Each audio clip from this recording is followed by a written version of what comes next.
नमस्कार, पृथ्वी news channel में आपका स्वागत है। सीतामढ़ी से मैं हूं कुलरंजन झा। इस वक्त मैं उपस्थित हूं पुलिस अधीक्षक कार्यालय में। पुलिस अधीक्षक कार्यालय में आज बथनाहा प्रखंड के बथनाहा थाना के 2 अपराधी गिरफ्तार हुए हैं और आज देश का नई नियम कानून भी कुछ आया है, जिसके बारे में पुलिस अधीक्षक महोदय खुद बताएंगे। इन्हीं शब्दों के साथ आप लोग के बीच नमस्कार।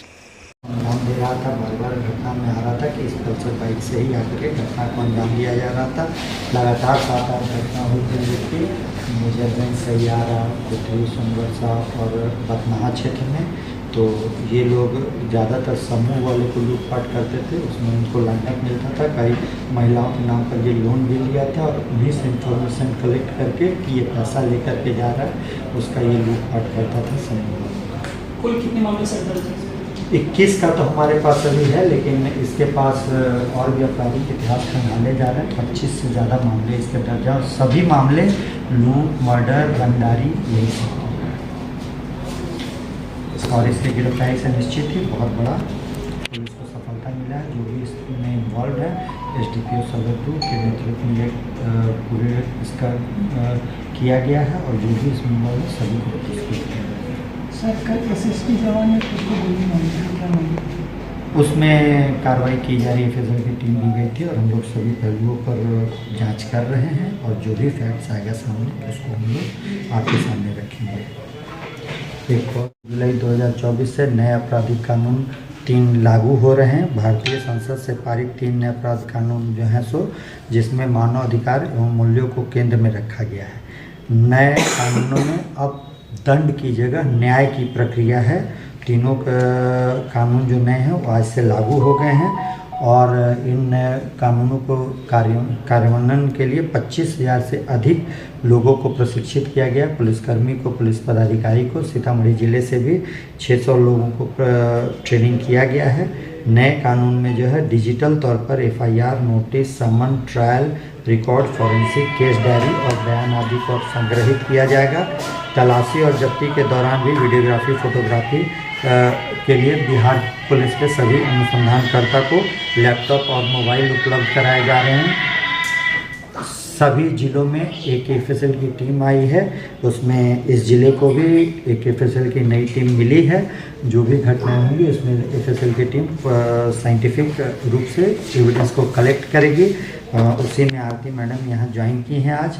और बढ़ते हुए साइबर अपराध पर नियंत्रण, डिजिटल सबूतों के प्रबंधन, अनुसंधान एवं साइबर सुरक्षा को सुनिश्चित करने के लिए FSL का बहुत बड़ा रोल होने जा रहा है। और तीनों जो नागरिक एवं पीड़ित केंद्रित तीनों नए आपराधिक कानून है व्यक्तिगत अभिव्यक्ति की स्वतंत्रता की गारंटी देता है। इसमें कुछ महत्वपूर्ण पॉइंट्स हैं कि अब पब्लिक कहीं से भी FIR दर्ज करा सकता है और पीड़ित को हम लोग FIR के निःशुल्क प्रति देंगे और पुलिस द्वारा 90 दिनों के भीतर पीड़ित को इसमें क्या एविडेंसेस, क्या उसके डेवलपमेंट में इसकी जानकारी देनी होगी। महिला अपराध की स्थिति में 24 घंटे के अंदर पीड़िता की सहमति से उसकी मेडिकल जांच कराई जाएगी और 7 दिनों के अंदर जो है उसका मेडिकल रिपोर्ट भी आ जाएगा। और अभियोजन पक्षी मदद के लिए नागरिकों को खुद का कानूनी प्रतिनिधित्व करने का भी अधिकार है। BNS की धारा 396 और 397 पीड़ित को मुआवजे एवं मुफ्त इलाज का भी अधिकार दिया गया है। BNS की धारा 398 के अंतर्गत गवाह संरक्षण योजना का प्रावधान है। इसी तरह से कोर्ट में आवेदन करने पर पीड़ितों को ऑर्डर की निःशुल्क कॉपी प्राप्त करने का अधिकार मिला है। कानूनी जांच, पूछताछ, मुकदमे की कार्रवाई को इलेक्ट्रॉनिक रूप से आयोजित करने का भी प्रावधान है। न्याय प्रणाली जो है उसमें टेक्नोलॉजी पे बहुत ज़्यादा जोर दिया गया है। क्रिमिनल जस्टिस सिस्टम के सभी चरणों को डिजिटल रूपांतरण किया गया है, जिसमें समन, नोटिस, इलेक्ट्रॉनिक दस्तावेज प्रोड्यूस करना है, ट्रायल भी शामिल है। पीड़ित बयान भी दे सकते हैं। साथ ही इलेक्ट्रॉनिक माध्यम से गवाहों, अभियुक्तों, विशेषज्ञों और पीड़ितों की उपस्थिति के लिए अपीयरेंस की भी शुरुआत की गई है। दस्तावेजों की परिभाषा में सर्वर लॉग, स्थान संबंधी साक्ष्य एवं डिजिटल वॉइस संदेश को भी शामिल किया गया है। अब अदालतों को इलेक्ट्रॉनिक साक्ष्य को फिजिकल एविडेंस के बराबर दर्जा माना जाएगा।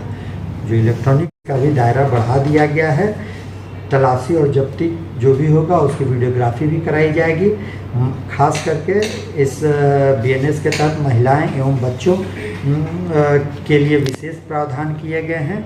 इसमें इनके विरुद्ध होने वाले अपराध से निपटने के लिए 37 धाराओं को शामिल किया गया है। पीड़ित और अपराधी दोनों के संदर्भ में महिलाओं और बच्चों के खिलाफ अपराधों को जेंडर न्यूट्रल बनाया गया है। 18 वर्ष से कम उम्र की लड़की के साथ अगर सामूहिक बलात्कार की जा रही हुई है तो उसमें दोषी को आजीवन कारावास या मृत्यु दंड की सज़ा मिलेगी। झूठे वादे या नकली पहचान के आधार पर अगर कोई यौन शोषण करता है तो अब ये क्रिमिनल एक्ट माना जाएगा और चिकित्सक को 7 डेज़ के अंदर जो भी रेप से पीड़ित हैं उनका पीड़िता को उनका मेडिकल रिपोर्ट भेजना अनिवार्य होगा। अपराध एवं दंड के नए तरीके से परिभाषित किया गया, जैसे स्नैचिंग एक गंभीर और नॉन बेलेबल अपराध है। इसमें राजद्रोह की जगह देशद्रोह का शब्द इस्तेमाल किया गया है और सबसे महत्वपूर्ण है कि मॉब लिंचिंग करने पर अब दोषियों को मृत्यु दंड की सज़ा मिलेगी और नए कानून में संगठित अपराध को स्पष्ट तौर पर परिभाषित किया गया है। इसमें त्वरित न्याय की भी प्रक्रिया है। एक तय सीमा के अंदर न्याय दिलाने के लिए BNS के 45 धारा को जोड़ा गया है। किसी भी मामले पर सुनवाई शुरू होने के 60 दिन के अंदर आरोप तय किए जाएंगे। आरोप तय होने के 90 दिन बाद घोषित अपराधियों की अनुपस्थिति में भी कानूनी कार्रवाई अब शुरू हो जाएगी। अभियोजन के लिए मंजूरी, दस्तावेजों की आपूर्ति, प्रतिबद्ध कार्रवाई, डिस्चार्ज याचिका का दाखिल करना, आरोप तय करना, निर्णय की घोषणा और दया याचिकाओं को दाखिल करना निर्धारित समय सीमा के भीतर पूरा करना अनिवार्य किया गया है। इसी तरह से आपराधिक कार्रवाई में कोर्ट को 2 से अधिक स्थगन देने की अनुमति नहीं है। समय जारी करने और उसके तामील करने तथा न्यायालय के समक्ष साक्ष्य प्रस्तुत करने के लिए टेक्नोलॉजी का भी यूज़ किया जाएगा। आपराधिक न्याय प्रणाली में भी चेंजेज आए हैं। मजिस्ट्रेट को 3 वर्ष तक के कारावास के सजा वाले मामले में समरी ट्रायल करने का अधिकार है। समय पर न्याय मामले पर सुनवाई शुरू होने के 60 दिन के अंदर आरोप तय हो जाना चाहिए। किसी भी आपराधिक अदालत में मुकदमे के समापन के बाद निर्णय की घोषणा 45 दिनों से अधिक समय नहीं लगेगा। अभियोजन निदेशालय, राज्य में एक अभियोजन निदेशालय स्थापित होगा जिसके अंतर्गत प्रत्येक जिले में जिला अभियोजन निदेशालय होगा। इसी तरह से पुलिस की जवाबदेही और पारदर्शिता पे भी विशेष ये किया गया है। कोई भी गिरफ्तारी ऐसे अपराध के मामले में जो 3 वर्ष से कम के कारावास से दंडनीय है और ऐसा व्यक्ति जो गंभीर बीमारी से पीड़ित है या 60 वर्ष से अधिक आयु का है, ऐसे अधिकारी जो पुलिस उपाधीक्षक से नीचे की पंक्ति के बिना हो की गिरफ्तारी बिना उनकी अनुमति के नहीं की जाएगी। 3 वर्ष तक का जो भी सज़ा होगा 3 वर्ष और उससे कम का, उसमें SDPO की आदेश लिए बगैर गिरफ्तारी नहीं की जाएगी। गिरफ्तारी, तलाशी, जब्ती एवं जांच में पुलिस के जवाबदेही बढ़ाने के लिए अलग से 20 धाराएं शामिल की गई हैं और असंज्ञेय मामले में दैनिक डायरी रिपोर्ट मजिस्ट्रेट को 15 दिन के अंतराल पर भेजी जाएगी। इसी तरह से NCRB मोबाइल ऐप NCRB आपराधिक कानूनों का संकलन लॉन्च किया गया है जो गूगल प्ले स्टोर और एप्पल स्टोर पर भी उपलब्ध है। इस ऐप से आप नए आपराधिक कानून के बारे में और अधिक जानकारी प्राप्त कर सकते हैं और भी अधिक जानकारी प्राप्त करने के लिए हमसे Facebook @police Bihar, Twitter police official सभी पे हम लोग से जुड़ करके आप इंफॉर्मेशन कलेक्ट कर सकते हैं। इस नए आपराधिक का जो कानून है 2023 वो आज से लागू हो चुके हैं और इसमें FIR भी दर्ज होना शुरू हो गया है और इससे निश्चित तौर पे नागरिकों को सहूलियत मिलेगी और हम लोग को त्वरित न्याय दिलाने में बहुत ही सहूलियत मिलेगी।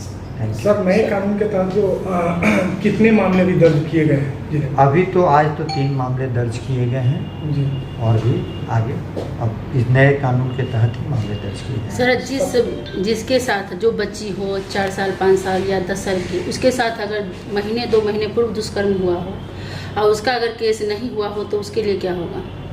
अब सारा केस हमको करना ही करना है। जैसे इन्फॉर्मेशन आएगा हमारे पास, इवन कि ईमेल से भी आएगा, उसमें भी हमको केस करना है। एक चीज़ और मैं बता दूं, जो भी कंप्लेनेंट है उनका ईमेल आईडी होना अब मस्ट है, आवश्यक है। ईमेल आईडी, मोबाइल नंबर आदि होना आवश्यक सर, तो उसका तो मेडिकल तो नहीं होगा? मेडिकल में तो कुछ नहीं बिल्कुल। निकलेगा। अब जो आएगा डॉक्टर उसका मेडिकल एविडेंस देंगे, उसमें जो भी आएगा। 96 घंटा के बाद तो पता नहीं चलता है। ऐसा कुछ नहीं है, बच्ची के साथ हुआ है तो पता चल जाएगा कि कहाँ क्या हुआ। और मेडिकल की बात है, सब कुछ इसमें आ जाएगा। सर, नए कानून के लिए अलग से डेस्क की व्यवस्था है क्या थाने में? आज सभी थाने में इसके संबंध में बैठक की गई है और इसकी जानकारी भी सभी को दी गई है। लोकल बॉडीज़ को बुला करके, स्थानीय गणमान्य नागरिकों को बुला करके, पब्लिक को बुला करके नए कानून के संबंध में जानकारी दी गई है। सर, अगर किसी